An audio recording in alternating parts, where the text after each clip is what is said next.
Las manos agrietadas y fuertes de mi padre le enseñaron a las mías cómo mezclar el cemento. Sentada en el porche con apenas 5 años observaba cómo, ladrillo a ladrillo, se levantaba el hogar que un día sería el mío. No era solo una casa, era un sueño encapsulado en paredes, un refugio para la familia que formaría. Esa imagen, la de mi padre construyendo, se fusionaba con la del futuro que me había prometido a mí misma, y con el de mi hijo, Héctor, corriendo por el jardín que con tanto esmero cultivaba. ¿Lo recuerdo? Tan pequeño, con esa sonrisa traviesa, y los ojos llenos de una chispa que prometía un futuro brillante. Cada sacrificio, cada desvelo, cada moneda ahorrada, todo estaba justificado en su mirada.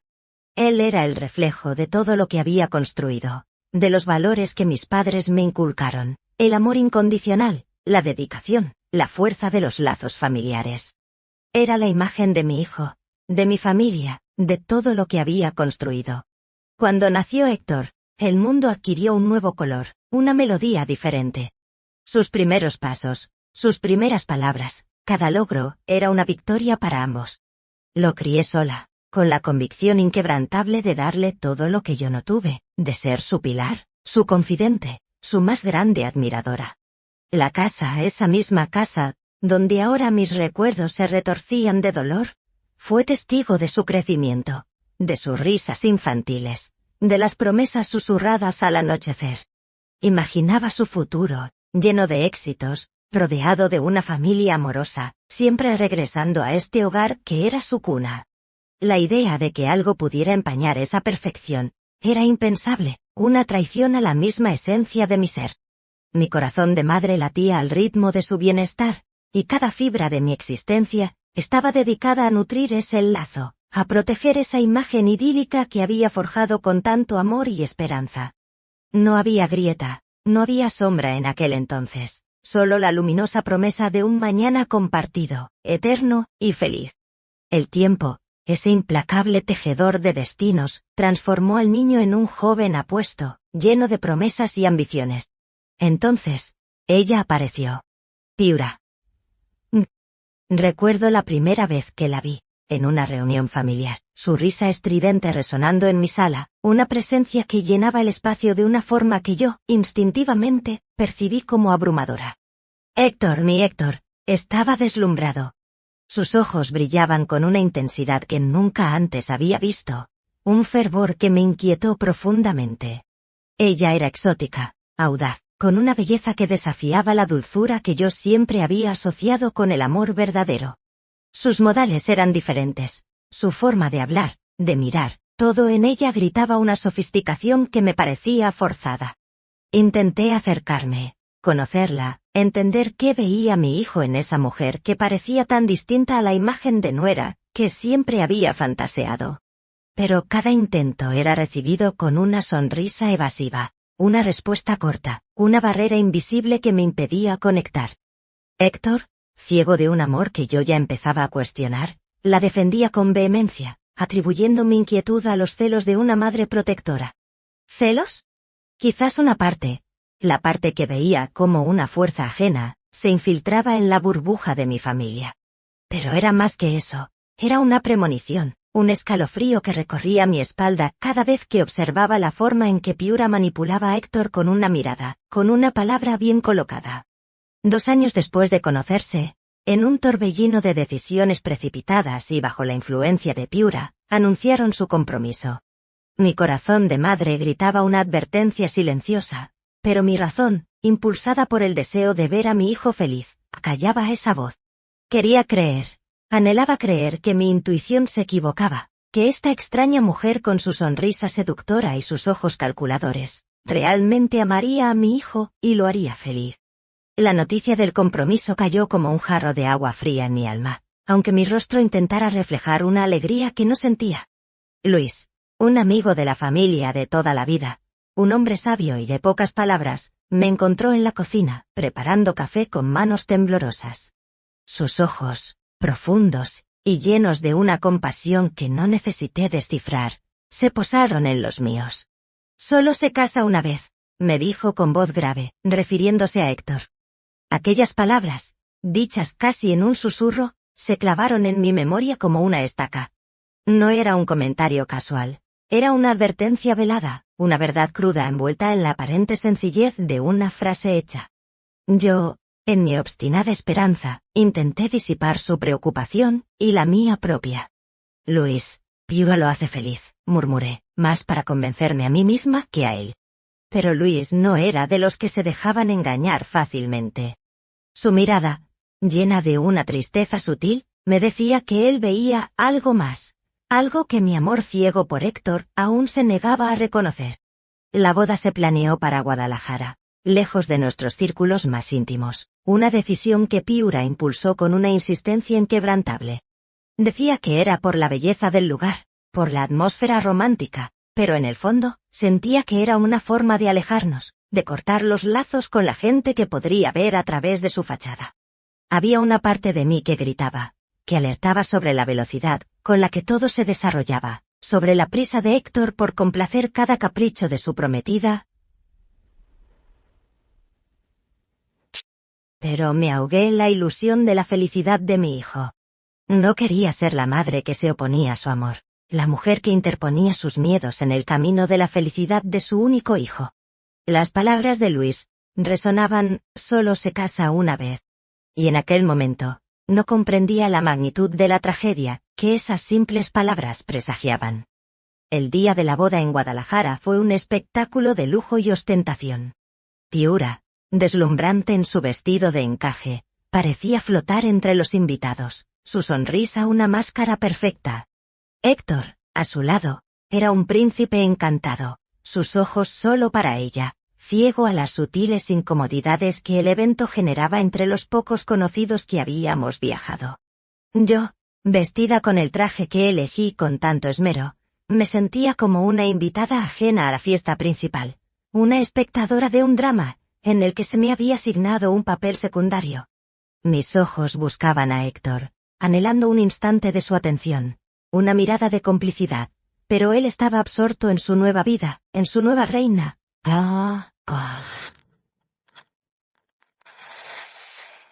No mi siquiera noción entre su nueva boda, entrevo un su nueva reina. Los brindis se sucedieron, las palabras bonitas, las promesas de amor eterno. Yo sonreía, asentía, pero en mi interior, un frío helado se instalaba. No era la alegría que había imaginado para el día más importante de mi hijo. Era una mezcla de tristeza y extrañeza. La familia de Piura, apenas visible y hermética, completaba el cuadro de un ambiente artificial. Después de la ceremonia, mientras los novios bailaban su primer vals, vi a Luis en un rincón. Su mirada se cruzó con la mía, y en ese cruce hubo un silencio cargado de significado. No necesitamos palabras. Ambos sabíamos que algo se había roto, que la pureza de mi hijo se había empañado con esta unión. Esa noche, cuando las luces de la recepción se apagaron, y la euforia disminuyó, me encontré sola en mi habitación de hotel. La imagen de Héctor, tan distante, tan ajeno a mi presencia, se repetía en mi mente. La felicidad que tanto anhelaba para él, se sentía ajena, construida sobre cimientos que me parecían frágiles y falsos. Una lágrima solitaria se deslizó por mi mejilla, no de alegría, sino de una profunda y dolorosa presentimiento. Mi hijo se había casado, sí, pero la mujer que se había unido a él, no era la que mi corazón había soñado para su niño. A su regreso de la luna de miel, Héctor y Piura anunciaron que se mudarían a mi casa. La noticia, que debería haberme llenado de alegría, resonó en mí con un eco de inquietud. Será temporal, mamá, hasta que encontremos nuestro propio lugar, prometió Héctor con una sonrisa que ya no me parecía tan sincera. Piura, a su lado, asintió, pero sus ojos, fijos en mi sala, parecían medir cada rincón, cada objeto, como si ya estuviera rediseñando mi vida. Acepté, por supuesto. ¿Cómo podría negarme a mi único hijo? Mi hogar siempre había sido un refugio para él, y pensé, ingenuamente, que su presencia me traería de vuelta al Héctor que conocía. Al principio, la convivencia fue tolerable, incluso con destellos de normalidad. Piura hacía comentarios sobre la decoración, sugería cambios, pero yo lo atribuía a su entusiasmo de recién casada. Héctor, por su parte, se mostraba evasivo cuando le preguntaba sobre sus planes de encontrar un lugar propio. Los días se convirtieron en semanas, las semanas, en meses. Los pequeños detalles comenzaron a acumularse. Su ropa de marca se apilaba en el lavadero, mezclada con la mía, pero nunca lavaban la suya. Sus horarios nocturnos perturbaban el silencio de mi hogar, y sus ruidosas discusiones, a puerta cerrada, me mantenían despierta, el corazón oprimido por la angustia. Empezaron a apropiarse de los espacios, de mis rutinas. Mi cocina, antes mi santuario, se convirtió en un campo de batalla de hábitos y preferencias. La comida que yo preparaba, con tanto cariño, era consumida con un apetito voraz, pero rara vez ofrecían ayuda o agradecimiento. La casa que había construido con mis propias manos, cada rincón impregnado de mis recuerdos y mi esfuerzo, comenzó a sentirse ajena. Era como si dos inquilinos indeseados se hubieran apoderado de mi espacio, erosionando lentamente la paz que tanto me había costado construir.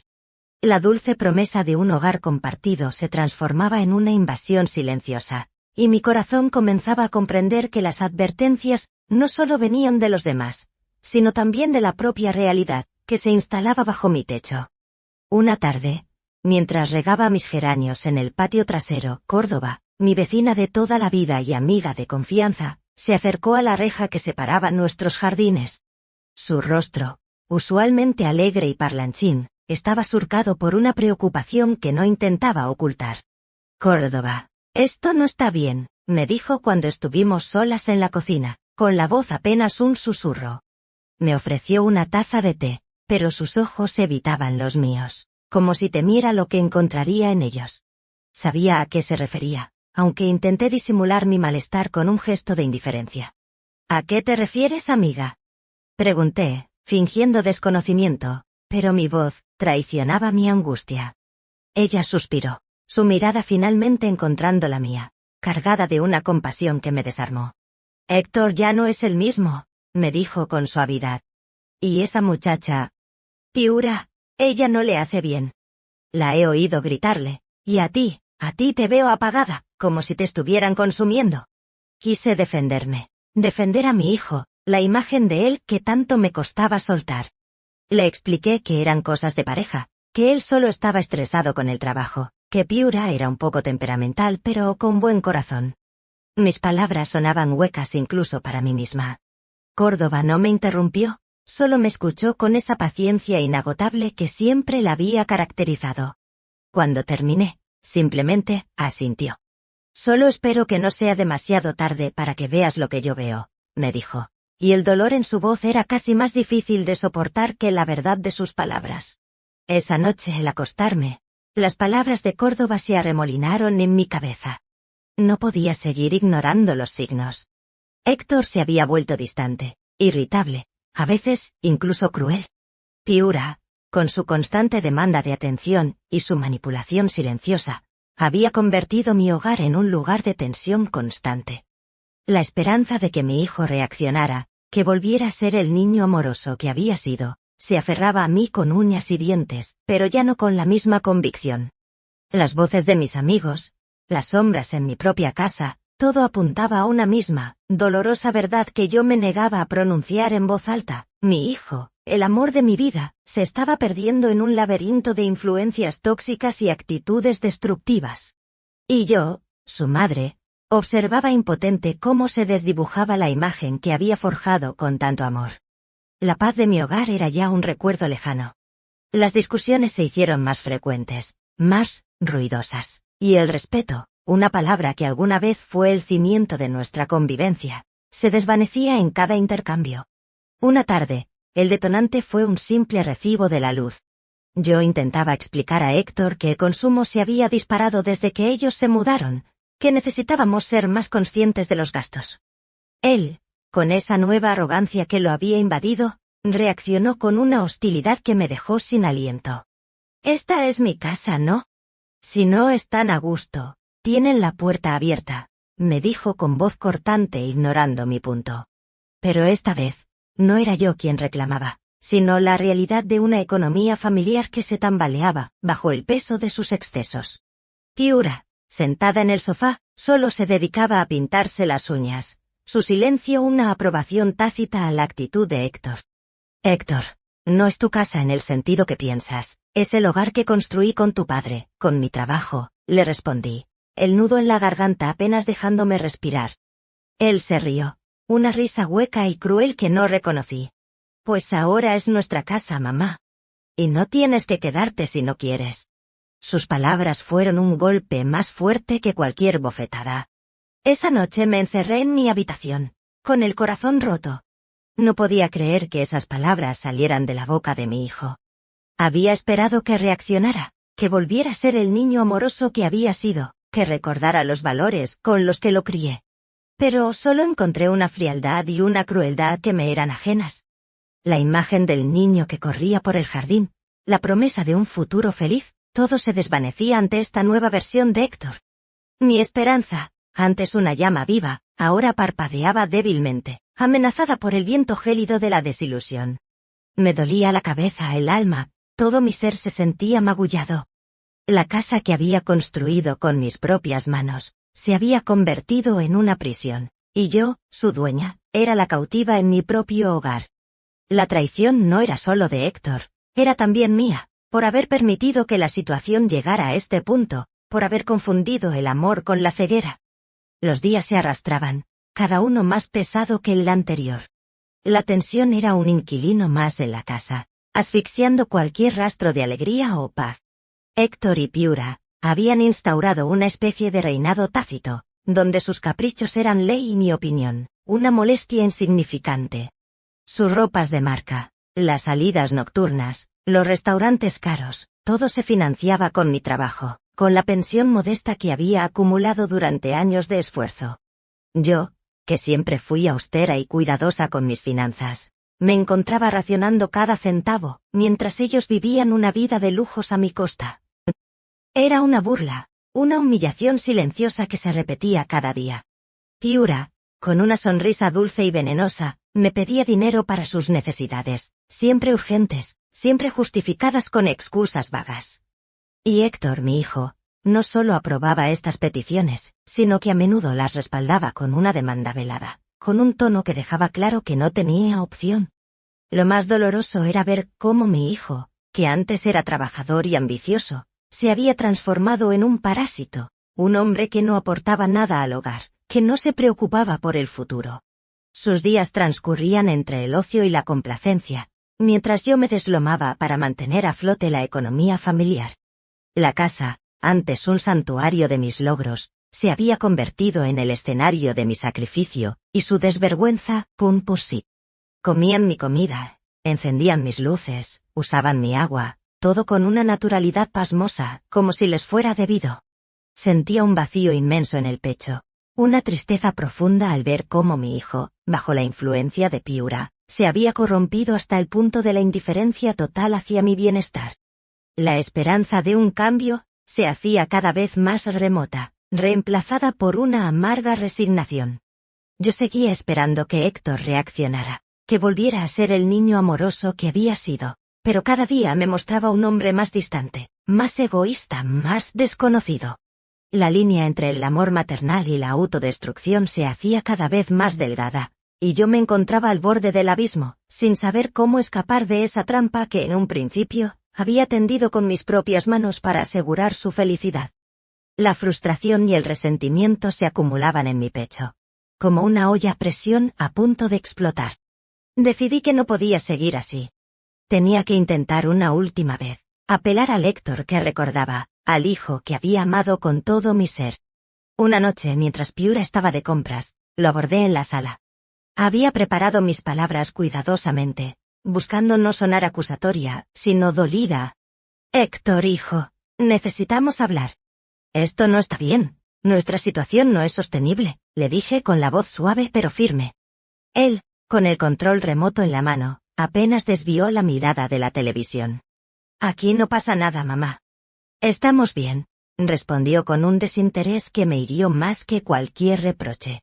Intenté explicarle de nuevo el gasto excesivo, la falta de apoyo, la carga que representaban para mí.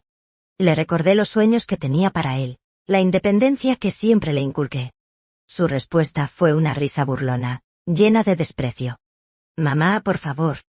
Esta es mi casa y no tienen que quedarse si no quieren. Si tanto te molesta, la que se puede ir eres tú. Sus palabras me golpearon con la fuerza de un rayo. Mi casa, mi esfuerzo, mi sacrificio, todo reducido a una frase cargada de veneno. El corazón se me encogió. La imagen del niño amoroso que había sido, del hijo que creía conocer, se desvanecía por completo. En su lugar, veía a un extraño, un hombre frío y calculador que no se inmutaba ante mi dolor. Mis ojos se llenaron de lágrimas, pero me negué a dejarlas caer. No le daría esa satisfacción. No, hijo, le respondí con la voz temblorosa, pero con una determinación que no sabía que poseía. Esta es mi casa. Siempre lo ha sido, y siempre lo será. Él simplemente se encogió de hombros, y volvió su atención a la televisión, su indiferencia un muro impenetrable. En ese momento, entendí que no había vuelta atrás. La discusión no había sido un intento de reconciliación, sino el último clavo en el ataúd de mi esperanza. La promesa de que Héctor reaccionaría, de que volvería a ser quien era, se había evaporado. Solo quedaba el dolor punzante de la traición, y la cruda realidad de que el hombre frente a mí era un extraño en el que ya no podía confiar. Y el miedo, un miedo creciente por lo que aún estaba por venir en mi propio hogar. La discusión en la sala fue solo el preámbulo de una escalada de tensiones. Los días siguientes fueron un infierno silencioso, donde cada interacción se sentía como caminar sobre cristales. La situación financiera se volvió insostenible. Los ahorros que con tanto esfuerzo había guardado para mi vejez, o para una emergencia, se esfumaban a una velocidad alarmante para cubrir sus gastos y los de la casa. Tuve que empezar a vender algunas de mis pertenencias más preciadas, joyas de mi madre, muebles antiguos, recuerdos que atesoraba. Cada venta era un pedazo de mi historia que se iba, un eco de la vida que una vez tuve. Intenté nuevamente hablar con Héctor, mostrarle los números, la realidad cruda de lo que estaba sucediendo. Le presenté los estados de cuenta, los recibos de las tiendas donde Piura gastaba sin control, los suyos propios. Esperaba que la evidencia, los fríos e irrefutables datos, lo sacudieran de su letargo. Pero su reacción fue lo contrario a lo que esperaba. En lugar de preocupación, encontré una ira fría y calculadora. Me acusó de ser tacaña, de querer controlar su vida, de no amarlo lo suficiente para apoyarlo. Sus palabras eran puñales que se clavaban en mi corazón. ¿Vas a culparme a mí por tu mala administración, mamá? Me espetó con los ojos entrecerrados. Es tu dinero, tu casa, tú ves cómo lo manejas. Lo que sí te digo es que si no hay dinero para lo que necesitamos, yo buscaré otras formas de conseguirlo. La amenaza velada en sus palabras me heló la sangre. ¿Qué otras formas? ¿Qué estaba insinuando mi hijo? Piura, como siempre, estaba a su lado, susurrando comentarios, avivando las llamas de su resentimiento. La imagen del Héctor trabajador, el que soñaba con un futuro brillante, se había desintegrado por completo. En su lugar, estaba un hombre desesperado, irascible, dispuesto a culpar a cualquiera antes que asumir su propia responsabilidad. Me quedé en silencio, observando su rostro deformado por la ira, y un escalofrío me recorrió el cuerpo. Ya no era solo una cuestión de dinero o de respeto, se había convertido en un asunto de supervivencia, de seguridad. La casa, el refugio que había construido con tanto amor, ahora se sentía como una trampa peligrosa, y yo, su constructora, estaba atrapada en ella, a merced de la crueldad de mi propio hijo, Conti. La noche del incidente, la casa estaba cargada de una electricidad densa y palpable. Una discusión menor sobre la cena, sobre el hecho de que había preparado una comida sencilla para economizar, estalló en una furia desmedida por parte de Héctor y Piura. Los gritos llenaron el espacio, mis intentos de razonar con ellos fueron inútiles, mis palabras ahogadas por sus reproches y su desprecio. Sentí cómo la rabia se apoderaba de mí, una furia justificada por años de abuso emocional y financiero. Esta es mi casa, y yo decido lo que se come en ella. Les grité. Por primera vez, alzando la voz con una convicción que me sorprendió a mí misma. La reacción de Héctor fue instantánea y brutal. La mano que una vez me acarició en la niñez, ahora se levantó contra mí.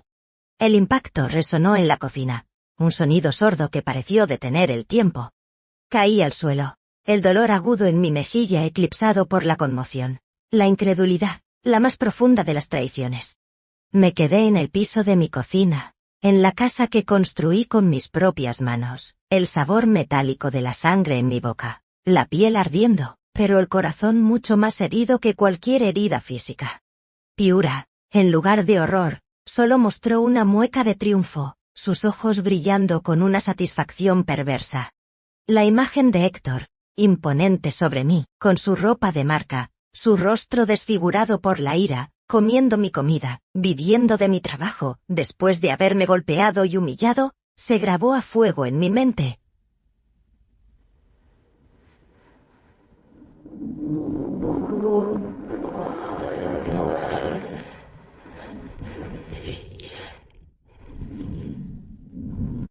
Esa fue la línea. El punto de no retorno. Punte. Los cimientos de mi mundo se derrumbaron a mi alrededor. El hijo que había amado con cada fibra de mi ser, el niño que había criado con tanto esmero, se había convertido en mi verdugo. Mi visión se nubló con lágrimas, pero por primera vez no eran solo lágrimas de dolor, sino también de una terrible claridad. Finalmente entendía la magnitud de la pérdida. Mi hijo estaba perdido para mí. Irrecuperable. La casa, ese hogar que construí con mis propias manos, ahora era el escenario de mi martirio, y yo, sangrando y rota, lo comprendía con una claridad dolorosa y liberadora a la vez. Tendida en el frío suelo de la cocina, con el eco del golpe aún resonando en mis oídos y el cuerpo adolorido, la sangre goteando de mi labio partido, una verdad aplastante se abatió sobre mí. Era como si un velo, que había cubierto mis ojos por años, finalmente se hubiera rasgado. La imagen del niño inocente, del joven prometedor, se disolvió por completo, reemplazada por la cruda realidad del hombre que se alzaba sobre mí, indiferente a mi sufrimiento, una sombra de lo que alguna vez fue. Ahí, en el piso de mi cocina, en la casa que construí con mis propias manos, sangrando y rota, entendí finalmente que mi hijo estaba perdido para mí. No era solo el golpe físico, era la aniquilación de una vida, de una esperanza, de un amor que creí inquebrantable. Héctor con su ropa de marca, ambos en mi casa, comiendo mi comida, viviendo de mi trabajo, después de haberme golpeado y humillado. No era mi hijo. Era un extraño, un depredador que se había camuflado bajo la piel de mi carne y mi sangre. Las lágrimas se mezclaban con la sangre, pero ya no eran de confusión. Eran de una dolorosa claridad. La esperanza, esa obstinada compañera, se extinguió. No había nada que salvar de esa relación. No había vuelta atrás. En ese momento de absoluta desolación, algo se encendió dentro de mí. Una chispa, pequeña al principio, pero que prometía una llama. No podía seguir viviendo así. No podía seguir siendo un saco de boxeo emocional y físico para el hombre que una vez fue mi orgullo. El amor que sentía por él, no podía justificar esta aniquilación de mi ser. Mi vida, mi dignidad, mi paz. Todo estaba en juego.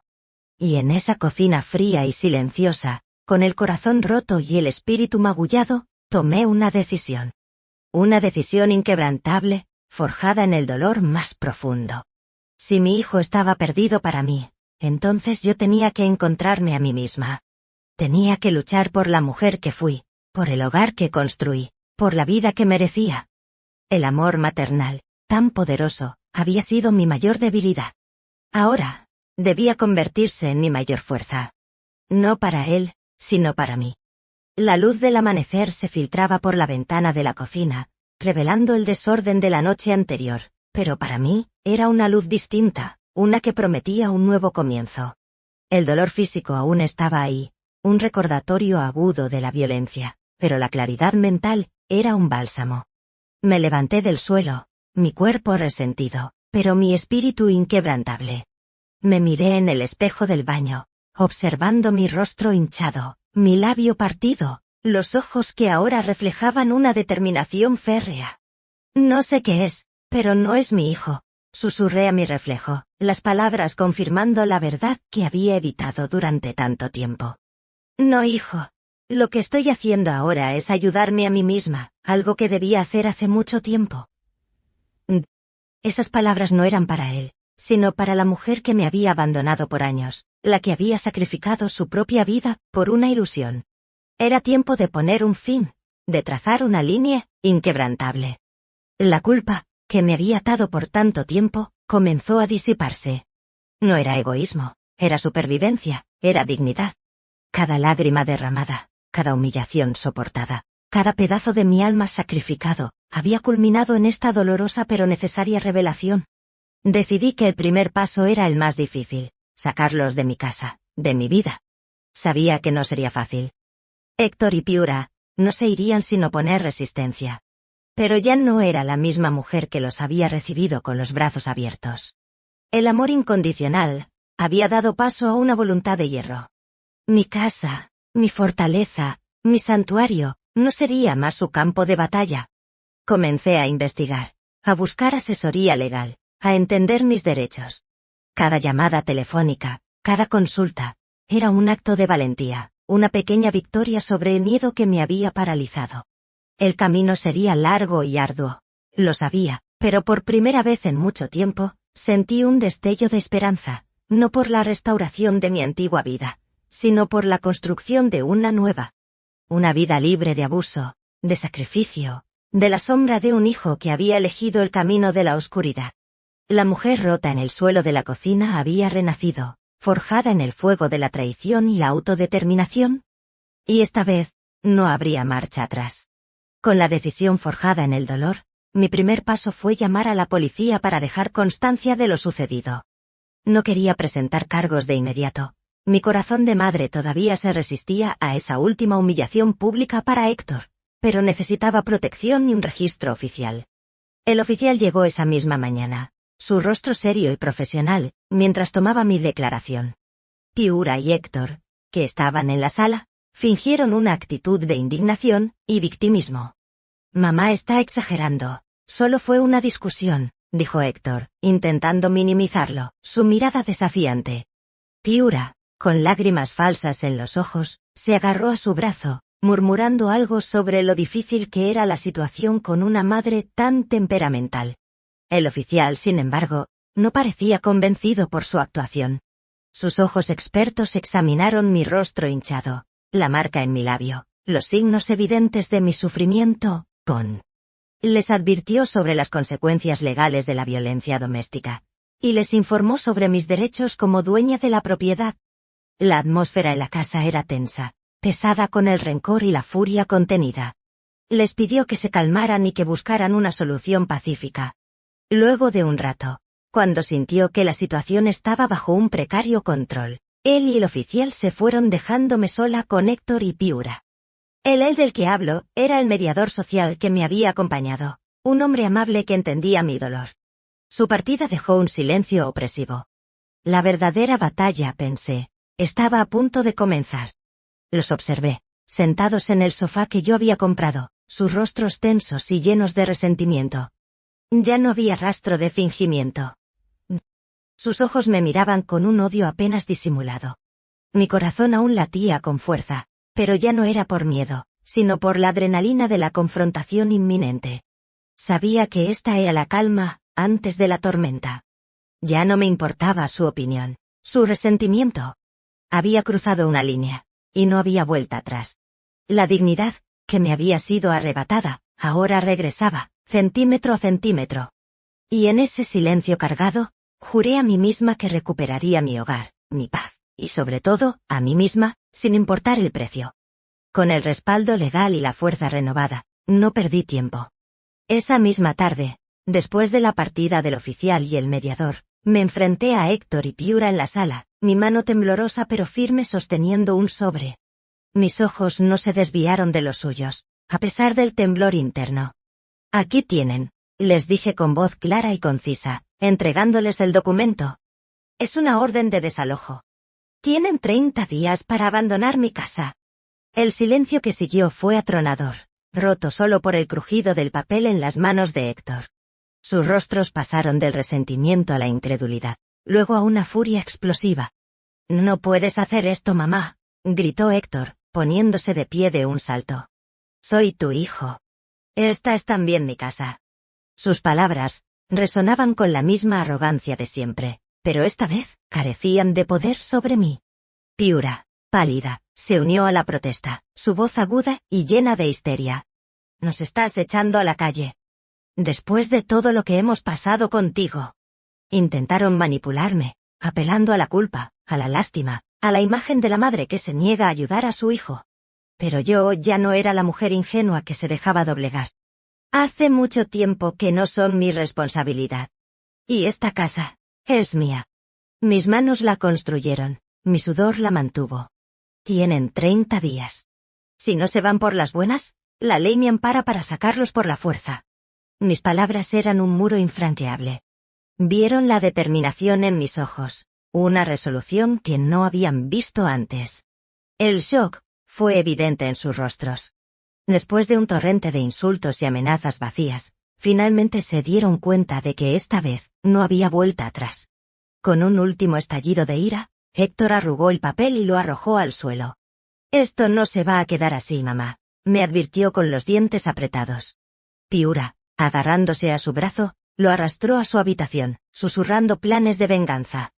Yo me quedé sola en la sala, el corazón latiéndome a 1000 por hora, pero con una sensación de victoria agridulce. El primer golpe había sido dado. El camino hacia mi libertad había comenzado. Los siguientes 30 días fueron un purgatorio. La casa se convirtió en un campo de batalla silencioso, cargado de hostilidad y resentimiento. Héctor y Piura no se comunicaban conmigo directamente, excepto para soltar algún comentario sarcástico o una mirada de desprecio. La orden de desalojo estaba sobre la mesa, un recordatorio constante de mi decisión. Yo esperaba que, con el tiempo, la realidad los golpeara y comenzaran a empacar sus cosas, a buscar un nuevo lugar.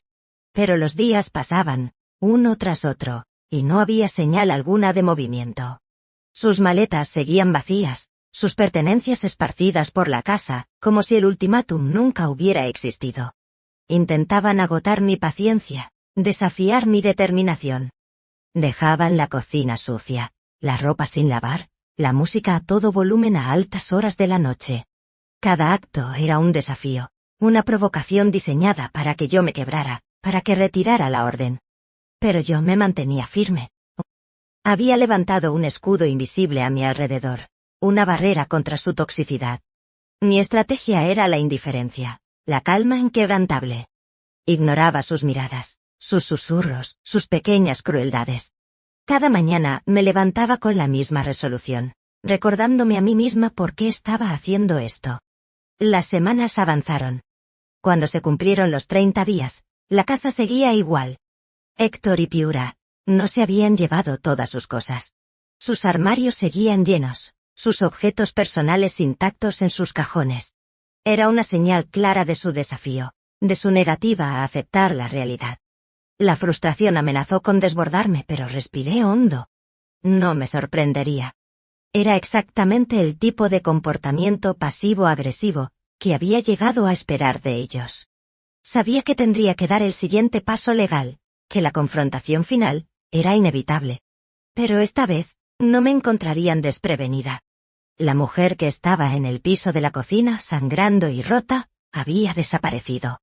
En su lugar, había una guerrera silenciosa, lista para defender su hogar y su dignidad hasta las últimas consecuencias. El plazo de 30 días había expirado, y la casa seguía siendo su prisión autoimpuesta. La negativa de Héctor y Piura a empacar sus cosas no me sorprendió, pero sí reforzó mi determinación. No cedería. Había aprendido que el amor, cuando se vuelve incondicional hasta la autodestrucción, se transforma en una cadena. Y yo, por fin, estaba dispuesta a romperla.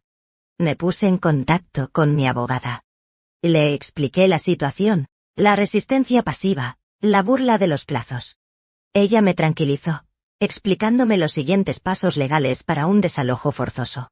Cada conversación con la abogada era un refuerzo para mi espíritu, un recordatorio de que no estaba sola, que la ley estaba de mi lado.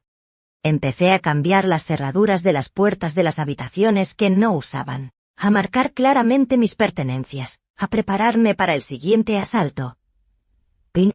La tensión en la casa era casi insoportable, pero yo me negaba a ser la primera en flaquear. Los observaba, con una distancia fría, cómo vivían en el limbo, aferrándose a una esperanza vana de que yo cambiaría de opinión. Mi propia fuerza, que creía agotada, resurgía con cada pequeña victoria. El miedo se había transformado en una cautela estratégica. Sabía que la confrontación final sería dolorosa, pero también sabía que era necesaria. Pensaba en mi futuro, en la paz que anhelaba, en la posibilidad de reconstruir mi vida sin la sombra de su toxicidad. La imagen de mi hijo, el niño amoroso que había sido, ahora era solo un recuerdo lejano, empañado por las acciones del hombre que se había convertido. No había rastro de ese niño en los ojos endurecidos de Héctor. Y aunque el dolor de esa pérdida era inmenso, la promesa de mi propia recuperación era aún mayor. No era una batalla contra ellos, era una batalla por mí misma. Y estaba decidida a ganarla, cueste lo que cueste. La casa, que una vez fue el escenario de mi amor incondicional, se convertiría en el altar de mi liberación. Llegó el día. Con los documentos legales en mano, y acompañada por la abogada y 2 oficiales de policía, me presenté ante Héctor y Piura. El ambiente era eléctrico, cargado de una animosidad palpable.